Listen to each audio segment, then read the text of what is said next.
कहो छोटका का दीदी कैसन बड़ा गोबरी उबरी करत हो? दीपावली हवा साफ सफाई न करा पूजा आज दीपावली है। अब भुलाई कर रहूगा। अरे हम तो बिसर गए, हम तो कहीं कल है आ जाए है।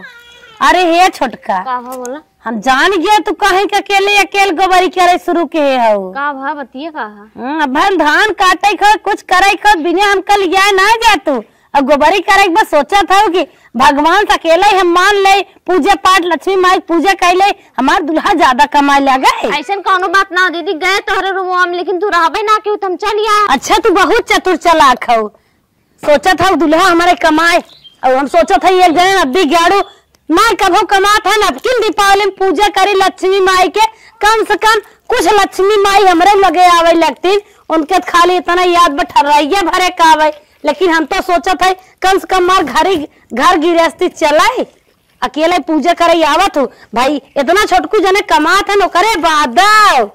अरे ऐसा कोनो बात ना हो दीदी गए तोहरे रूम में देखे रहबे ना क्यों ये बतिया बार-बार जिनका ना जानतू ना तो का करी जब ना बहुत बात बनवत हो हम चलाई जा रही है एक कहा कि कुल तो हड़प ले हो सोचा था देवी देवता हड़प ले देवी देवता के हड़प पाए से हम ही हड़प ले नहीं लेकिन तू दिमाग लगाए बाटू तब हम जाई चूल्हा उला लेके आए।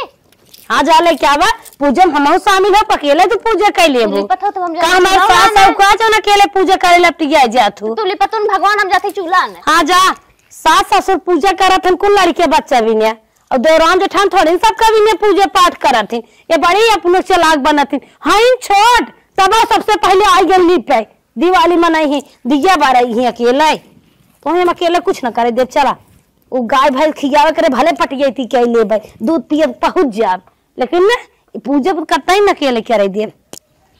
अरे छटका हम चूल्हा लेके आए करैया लेके आवा हो जल्दी से दीदी तो हम आवा लकड़ी उकड़ी लेके चूल्हा लेके हम आई गए आवाज जाली से पूजा पाठ होए। अरे ये दीदी हाँ। ये देखा कराही लिया दिली मैं लेवा लगा दी। अरे तो जाऊ एक ठुगुनिया लगाए वाला लेके आईबू ए दुल्हन तोहरे हाथे ये जल्दी जलत तन के जलाऊ तू एन लकड़ी दे तू आग लगावा हम फट से लेवा लगा के आवत। अरे सबके ने बानो नहीं गया सब नहात धोत चढ़ावत बढ़ावत बा बिना नहाए द कैसे सब बनवत हम सब चलो नहाए धोई बैठी है मैं नहाए धोई ले ले सब सफाई कर देली लेवा लगावा यार लेवा लगावा यार चलो दुल्हन गाय क्या याद दिए बारिश आए ना ए छोटका हम जाते लेवा रहा और तू सभी आगो बारा। हां दुल्हन जा तू लेवारो हम आग बारत है हे कहत रहे ना अम्मा पुरानिया है पूजा पाठ कैसे कर दे जात है पुरान मनाई ज्यादा निक बतावत है का करी बुला लिए तन के बुलावा हे अम्मा कहां रह तो ही बुलावा अम्मा आओ तू ना तन की पूजा पाठ का समय आ तो पुरानिया आओ तो कहां अटकी बजी हो ना होए दुल्हन ना रची हम सब योगी बार ले तब आ मैं नहीं तब है नहीं एक एक टुप कतई रही जा रही बार दे बार हैं अब लेकिन मट्टी के तेल मत बटबन की अब तो झिल्ली से बाहर एक बार। अरे रानी मोरी मट्टी के तेल बंद हो गल बा कहां से मिले तब मट्टी तेल में कहतन कम डाला तनी अगिए धर ले नीचे रखा दूधू जनी भाई नाग ना बार पौरानी अरे छोटका बारत है रानी जल्दी करा। हां जल्दी करत है का करियो गरहन बाजारे आए फसाए ले हैं का थन कह दे साथ पे सजी बजी ने आई है हम कहे तो है बना ले कर जाओ सजू बजू उनके ये कुल दिखात रहा थे मन से दिन के का करे खा का छोटका सही क्या तो अबे तो हम नहीं शादी बियाह अब तो ज्यादा नॉलेज होए। हां मन का नॉलेज खत्म हो गला का रानी लक्ष्मी माई नाराज है इनका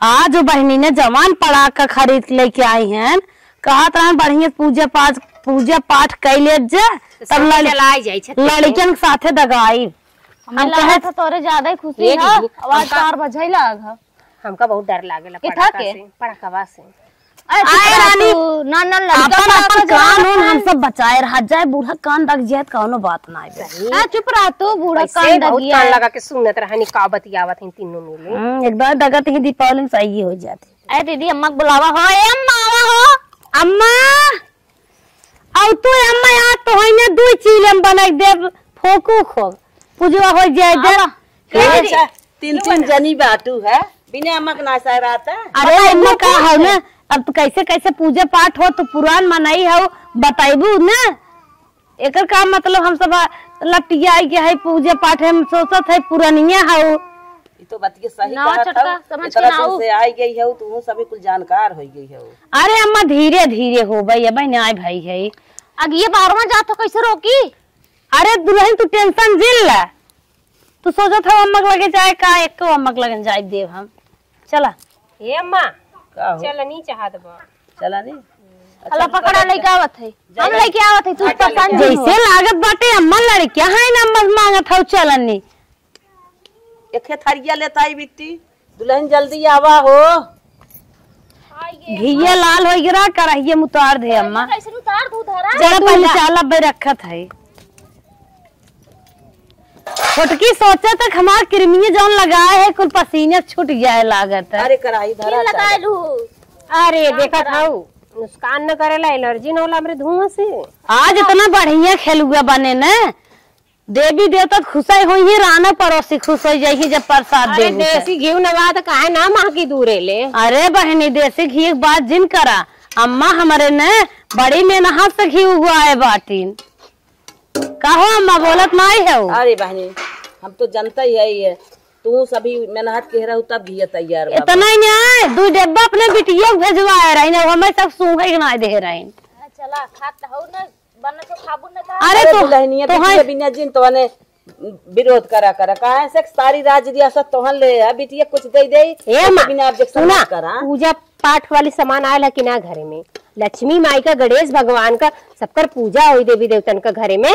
दीपावली हवा सांची के तो अरे अम्मा बाबू काल गा रहन अपनो सुरती ले रहन और कूची ले रहन। अम्मा 2 कूची बाबू को से लगाऊ दे रही पूछा। अम्मा तू तो और साल भर एक दिन है। अरे जगाए देनी, धनतेरस जगाए देनी, कुल लेके आई गए। अम्मा तो हूँ गजब है। अरे दुल्हनिया ए माँ ये मत देख दियनिया ले ले रहलू, बेचे आई रहल दियनिया तो हाँ ले ले आऊ ना। हाँ हाँ भुलाया मत, दियनी सबसे इम्पोर्टेंट होले। अथवा ले लू तेलवा जलावे खातिर दियावा। हाँ लड़कन मारे झालर खातिर मार घर भर सजावत है, झाला झाला ये हम वहाँ बड़े खातिर। हम तो बहनी अपने उनसे छुरछुरी मंगाए है पड़ाका 2 चूत दगाई। देखो कड़ियो हम तो चखरी मंगाए, थरिया में रख के इसी से घुमाई। और हथिया गोड़वा मंगाए बाटी। अच्छा अच्छा हाँ घरिया मंगाए हो का? घरिया हाथी घोड़ा जो मिठाइये बाजारिये मिलत बाटे। अच्छा लाइए ना मंगाओ दीदी। लाइये मंगाए है। अच्छा लाई बतासा कुल अम्मा के चीज। जमक के पूजा करिए, नेपाली लक्ष्मी माई का कमी ना ही हो। हाँ अम्मा अच्छे चुनरी उनरी ओढ़ के बढ़िया से पूजा करू। अब भाई बाटी अम्मा सुहागिन बाटी पूजा पार करे, फिर ओकर बाद हमन के तो समय है बा। ई बात ना गलत हो, सुहागिन जौन कहा था अम्मा अम्मा है, चाहे जैसन हो अम्मा पूजा करे चाहे दुल्हन। हाँ सही बात। भक्ति में मिले भगवान हो सेवरी के घरवा, भक्ति में मिले भगवान है सेवरी के द्वारे, भक्ति में मिले भगवान हो सेवरी के घरवा, भक्ति में मिले भगवान है सेवरी के द्वारे। लंबी लंबी के सिया सेवरी रहिया बहोरे आहो रामा, लंबी लंबी के सिया सेवरी आंगना बहोरे रामा, लंबी लंबी के सिया सेवरी रहिया बहोरे आहो रामा, लंबी लंबी के सिया सेवरी रहिया बहोरे रामा, यही रहिया आई है भगवान हो सेवरी के घरवा, यही रहिया आई है भगवान है सेवरी के द्वारे, यही रहिया आई है भगवान है सेवरी के घरे, यही रहिया में भगवान है सेवरी के द्वारे, तुम्हें मिस में भगवान है सेवरी के घरे, भक्ति में मिल गए भगवान है सेवरी के द्वारे, कुश के चटैया सेवरी झाड़ के बिछावे अहो रामा, के चटैया से बरी झारी के बिछावे रामा। कूस के चटैया से बरी झारी के बिछावे अहो रमा। कूस के चटैया से बरी झारी के बिछावे रामा। आसना लागई है भगवान सेवरी के घर। आसना लगई है भगवान सेवरी के द्वारे। भक्ति में मिले भगवान है सेवरी के घर। भक्ति में मिले भगवान सेवरी के द्वारे। झूठी झूठी बैरिया सेवरी भोगवा लगावे अहो रमा। झूठी झूठी से बरी भोगवा लगावे रामा। झूठी झूठी बैरिया सेवरी भोगवा लगावे अहो रमा। झूठी झूठी बैरिया से बरी भोगवा लगावे रामा। यह भोगवा खई है भगवान है सेवरी के द्वारे। यह भोगवा खाई है भगवान सेवरी के द्वारे। यह भोगवा खई है भगवान है सेवरी के द्वारे। यह भोगवा खाई है भगवान सेवरी के द्वारे। भक्ति के बस में भगवान है सेवरी के द्वारे। भक्ति के बस में भगवान सेवरी के द्वारे। आज सिया राम होलावट अइले बान से। आज सिया राम होलावट आए बन से। आज सिया राम होलावट अइले बान से। आज सिया राम होलावट आए बन से। जब सिया राम होई बगिया में पहुँचे। सिया राम होई बगिया में पहुँचे। सूखल डरिया लटक गइल फल से। आज सिया राम होलावट अइले बान से। आज सिया राम होलावट अइले बन से। आज सिया राम होलावट अइले बन से। आज सिया राम होलावट अइले बन से। आज सिया राम होलावट अइले बन से। जब सिया राम होई पोखरा पर पहुँचे। जब सिया राम पोखरा में पहुँचे। जब सिया राम होई पोखरा पर पहुँचे। सुखान पोखरा भरिया जल से। देख सखी राम होलावट आए बन से। देख सिया राम लावट अइले बन से। आज सिया राम लावट अइले बान से। देख सिया राम लावट अइले बन से। आज सिया राम लावट अइले बन से। देख सखी राम लावट अइले बन से। आज सखी राम जब सिया राम होई बझी कर पहुँचे। जब सिया राम ही बजनी पहुँचे। बजनी के गोदिया में खेले लाल लालो। जब सिया राम लावट अइले बन से। आज सिया राम लावट आए बन से। आज सिया राम होलावट आइले बन से। हे अम्मा एकर अच्छी सुखाए दे तब लड्डू ये बन जाए। सूजियत बड़ी गरम बा। हाँ चलो सूजी ऐसे चढ़ाए दू लड्डू का बनैबू। अरे नाही प्रसाद बाटे खो लड्डू बने तब भोग लगाई जाए ना। ए दीदी का अम्मा तो हूँ चला चला पूजा पाठ कर जा कपड़ा बदले जाबो कि कपड़ा। अरे अम्मा बदल के आवत ही हमने सब बदल ली। करे तोहने सबेरे पहरे हम तो अबही पहरे हम अपन पूजा कर ले तोहन जा बदल। हमना नहाए धोए बदलब नहीं चला कैले वजह पूजा पाठ। नहीं बहनी हम तो बदला बिहार उहार गई रही चला।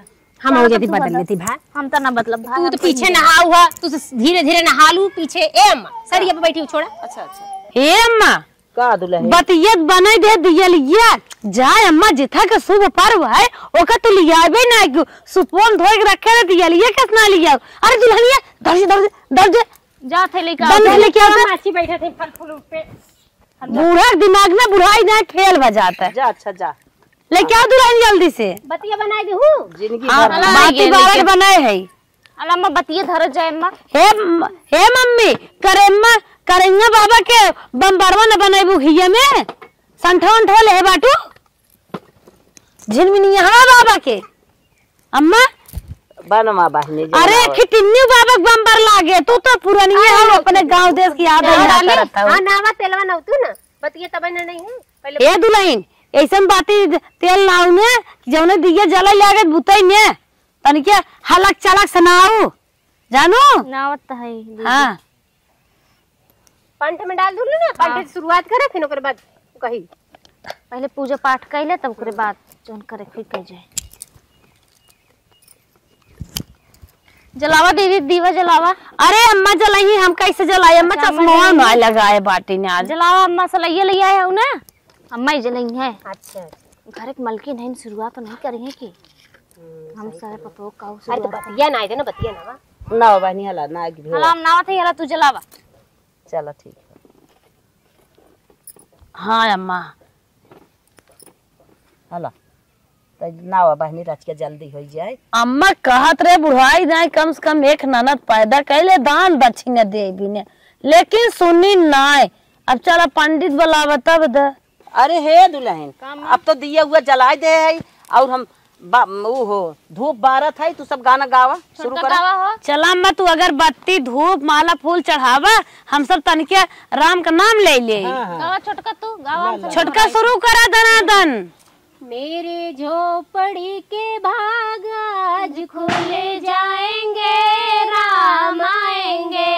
मेरे झोपड़ी के भाग्य खुले जाएंगे राम आएंगे। ओ मेरे झोपड़ी के भाग आज खुले जाएंगे राम आएंगे। मेरे झोपड़ी के भाग्य आज खुले जाएंगे राम आएंगे। राम आएंगे तो अंगना सजाऊंगी। राम आएंगे तो दीप सजाऊंगी। राम आएंगे तो अंगना सजाऊंगी। राम आएंगे तो अंगना सजाऊंगी। दीप जला के दिवाली मैं मनाऊंगी। दीप जला के मैं दिवाली मनाऊंगी। मेरे संकट सारे दुख हर जाएंगे राम आएंगे। मेरे संकट सारे दुख हर जाएंगे राम आएंगे। मेरी झोपड़ी के भाग आज खुले जाएंगे राम आएंगे। मेरे झोपड़ी के भाग्य आज खुले जाएंगे राम आएंगे। जय हो लक्ष्मी मैया गणेश भगवान की जय हो जय हो। मैया तो हरी पूजनिया बड़ी नीक लागे चारों ओरिया दीप जलइयो।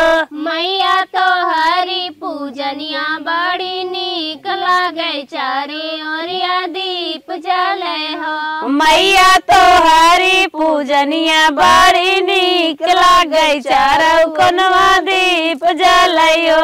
मैया तो हरी पूजनिया बड़े नीक लागे चारों ओरिया दीप जले हो। मैया तो हमार गाऊ इतनी देर वकवारुआ रोट जोरियो। मैया कहाँ लगाऊ इतनी देर यहाँ होत बाटे गणेश के पूजा निया समनिया लेत देर होता हो। यहाँ होत बाटे गणेश जी पूजा निया हवनिया लेत देर लागई हो। यहाँ होत बाटे लक्ष्मी के पूजा निया हवनिया लोरा देर लागई हो। यहाँ होत बाटे लक्ष्मी माई पूजा निया हवनिया करत देर लागई हो। यहाँ होत बाटे लक्ष्मी पूजा निया हवनिया करत देर लागई हो।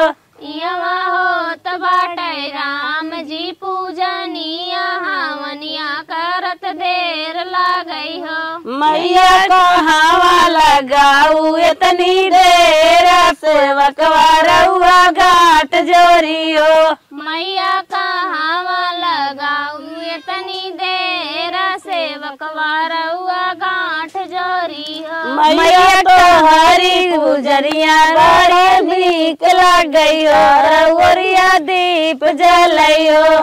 मैया तो हरी पूजनिया बड़ा नीक लागई चारे ओरिया दीप जलई हो। मैया तो हरी पूजनिया बड़ी नीक लगई चारों कोनवा दीप जलइयो।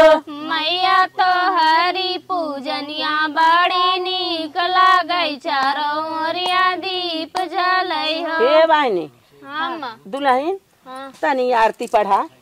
आरती पढ़ाओ छोटका। हाँ, आरती पढ़ा तो। पढ़बुक बड़का हे अम्मा कपूर ले हो आरती उतारा। अच्छा पढ़ा दीदी तो चले खड़ी हो के आरती पढ़ जात बैठ के ना। चलो खड़ी हो जाता। हे बहनी चलत जा चलो आरती। हे अम्मा अपने घर कुल मन से दुल्हन बुला ले तू रच के। हाँ बहनी हाँ बोला क्या हुआ हे अपने अपने दुल्हन कहन बुला तू हो। आरती हो जा। अब बस घुसेर दे हो। अब आरती करत जा सब जने। सब अपने अपने मेहरारू के लेके खड़ा हो जा। चला यार खड़ा हो जाए भैया।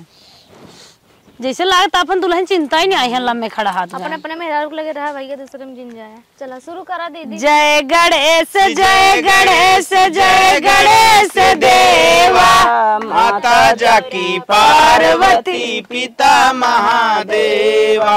जय गणेश जय गणेश जय गणेश देवा माता जाकी पार्वती पिता महादेवा। पान चढ़े फूल चढ़े और चढ़े मेवा लड्डूअन के भोग लगे संत करे सेवा। जय गणेश जय गणेश जय गणेश देवा माता जाकी पार्वती पिता महादेवा। एक दयंत जयावंत चार भुजाधारी माथे सिंदूर सोए मूस की सवारी। जय गणेश जय गणेश जय गणेश देवा माता जाकी पार्वती पिता महादेवा। बंधन को आंख देत खोड़िन को काया बाजन को पुत्र देत निर्धन को माया। जय गणेश जय गणेश जय गणेश देवा माता जाकी पार्वती पिता महादेवा। हार चढ़े फूल चढ़े और चढ़े मेवा सूर्य श्याम शरण साए सुफल कीजे सेवा। जय गणेश जय गणेश जय गणेश देवा माता जाकी पार्वती पिता महादेवा।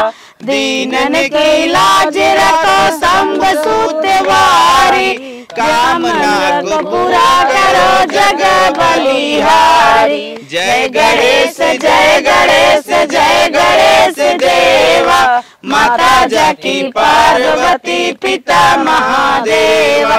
बोल दे गणेश भगवान की जय। बोल दे लक्ष्मी मैया की जय। बोल दे श्री भगवान की जय।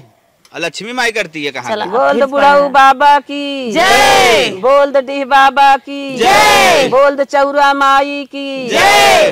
बोल दे गंगा माई की जय। ओम जय लक्ष्मी माता मैया जय लक्ष्मी लक्ष्मी माता तुमको निस दिन सेवत मैया जी को निस दिन सेवत हरि विष्णु दाता हरि जय लक्ष्मी माता मैया जय लक्ष्मी माता उमा रमा ब्रह्माणी तुम ही जग माता मैया तुम ही जग माता सूर्य चंद्रमा ध्यावत सूर्य चंद्रमा ध्यावत नारद ऋषि गाता ओम जय लक्ष्मी माता मैया जय लक्ष्मी माता दुर्गा रूप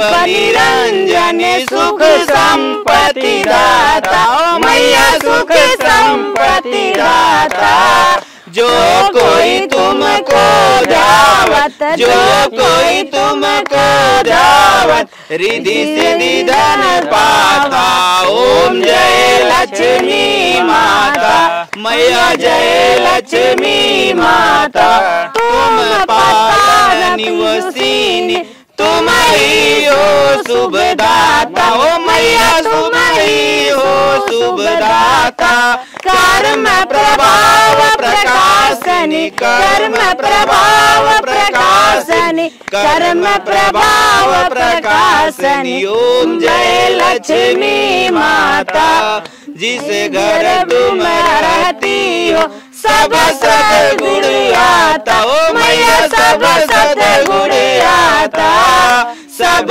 संभव जाता सब संभव जाता मन नहीं घबराता ओम जय लक्ष्मी माता तुम बिन यज्ञ न होते वस्त्र न हो पाता ओ मैया वस्त्र न हो पाता खाने पाने का वैभव खाने पाने का वैभव सब तुमसे आता ओम जय लक्ष्मी माता मैया जय लक्ष्मी माता सुबह मंदिर सुंदर चीरो ददी जाता ओ मैया चीरो ददी जाता रतन चतुर्दश तुम बिन रतन चतुर्दश तुम बिन रोई नहीं पाता ओम जय लक्ष्मी माता महालक्ष्मी जी की आरती जो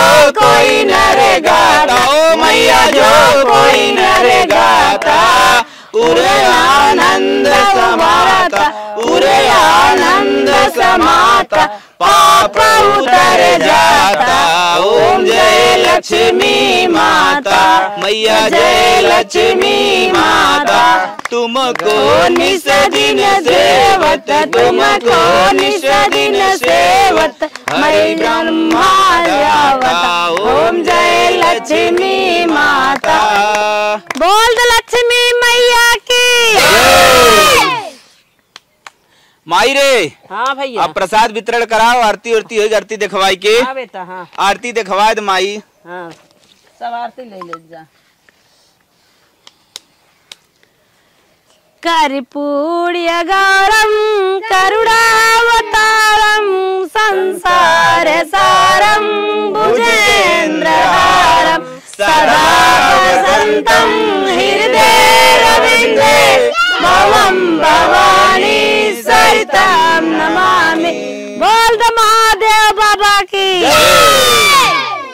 अरे बेटवा आवा तन की पकड़ के बांटा था हाँ माई चला माहिली चला देता चला आखिरी भूख तो बड़ी जबर लगी हाँ लड़के के दाता लड़कियों ला जे बूढ़ होए जवान हो जाए प्रसाद खाए लड़के होए सियान हो जाए दुल्हन करवा दिए भैया के भैया के सेबवा दे दे सेबवा मोदे भैया उतना खा राजू अरे हे भैया इनकर बियाह ना होते नहीं दे जौन दुल्हनी खोज जाए अरे तो कम खा भाई तू ला भैया ये भैया हम दे दो अरे नहीं जरूर जनकर दुल्हन दो जाए छोड़ के गई आपकी जौन खाए तीन दुल्हन वाला हो भैया जाए मेहरारू नाली आए के खेर दे देता है हां मेहरारू कह रहे पर दवा लेता है काइन गादा पर तोरे सासा आई होती नोक दे दिए होई नहीं तो पता ही था बुझने ना पाए हैं हाँ हाँ अरे भैया उन्हें ज्यादा दिए का अपने सड़हुआनी के ले जाइए वो हम जाना था कहा था कि मेहरारू ले जा कहा था सड़हुआनी मार बहुत जमत है ला ला भैया मोटे भाई ला तो हे कम पर से का कम पर से तो केरा भाई ला लड़की नहीं कम ना पड़े दुल्हन ला हे ना कि दुल्हनिया रचे घुघुट काट लेना है तो का कोनो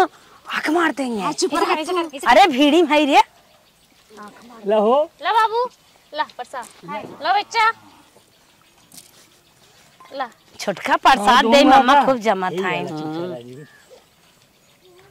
हे भैया जवान बताओ तू खाई ले कटोरी वाला ना ए नहीं भैया लोग के दल्ला भैया एक एक तुला यदि हाँ हाँ खा हमारे सवेरे भूख लाग रहा भूख लाग बना। अरे भैया तुम्हें बतावे चाहत रहा पूछवा करे पहले कोहड़ा चूरक धई दे रहे दे होई तो अरे तो बतावे याद रहा हम कब बैस लखत रहे एने कोहड़ा खेलगो दे मसक ले होतेन बताए होते तो बनाए दे होय हां थोड़ा खुदे थराओ तब मेटिम चुराई दे होई और का भाई गया सब जने का छूटत ना हां ये हर साल करत तो हम सब हां साल करी हमने अब हर साल आवत यही पे टहवा है दुल्हन यही पे टहवा है हवा का अरे दिन नहीं नजर आ जाए तो हर साल बिंदी लिपस्टिक नजर आ जाए एकादशी योग लगे हां 11 दिन ए ला भैया तू नजर आ देबे भैया ला ये नजर है चल जाए इनका है कि तुमरे से पाए ना अरे ये अपने गांव में माना जाना तो हमने जात है ई चोंडा हवा हां अपने गांव चोंडा हवा गया है बहुत तेज खींचत है हां हां अरे अगली बार ने बुलावल जा अरे इतना ऐसे जिन कहा प्रसाद में जितना मनाई आवे सबके प्रसाद द न रहे न हम और मंगाई ले प्रसाद तो प्रसाद ये दुल्हन प्रसाद तो प्रसाद पेट भरे वाली चीज थोड़ी ना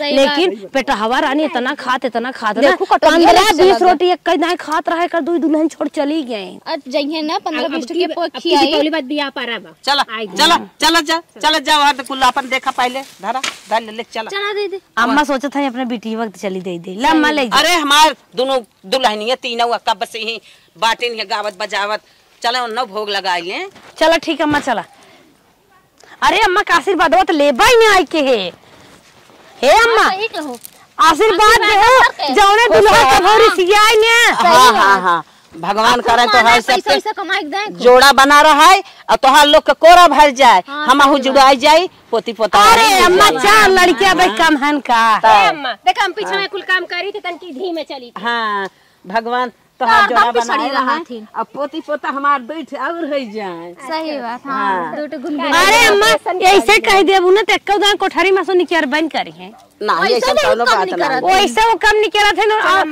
दरवाजा ठोकी तब चलो चलो चलो चलो तो सब खाई ला हे लक्ष्मी माता हमार घर छोड़ के कभू मत जाऊ माता हे माई तोहे हम अपने अचरे पे रोज याद कर माई जय माता रानी हमारे घर के मनाई सुख संपत दमाई हे माई हमारे घर के किचन सिंचाई सब दूर कर माई कच पचाहट न हो माई हे माई हमार घर कभू मत छोड़ के जाऊ